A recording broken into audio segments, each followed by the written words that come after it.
So now let's see how we can apply mask and delete mask inside a Photopea right here.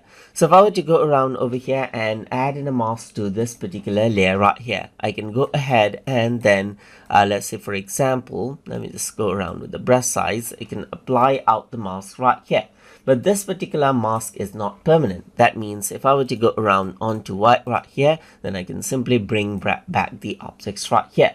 But let's say what I have applied in the mask is what I want to be permanent. In that case, what I can simply do is I can go around and right click right here on the mask right here, and here you can see that apply is an option right here. Once you go around and apply, now this is actually not a mask anymore, but an actual pixel that has been applied with destructive editing. So if I were to go around onto eraser, so now you can see that you can work around with as any other normal layer.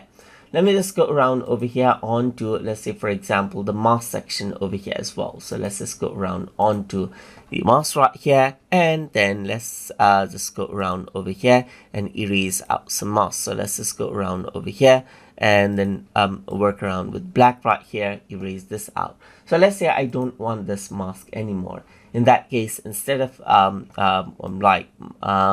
getting to the brush and then working around with the brush again, you can simply go around over here and right click and delete the raster mask like this as well. And the mask is removed completely from the layer. So that is how you can go ahead and then apply the mask and delete out the mask inside a Photopea. So hope you guys learned something as always. And as always, please like, comment, share, and subscribe.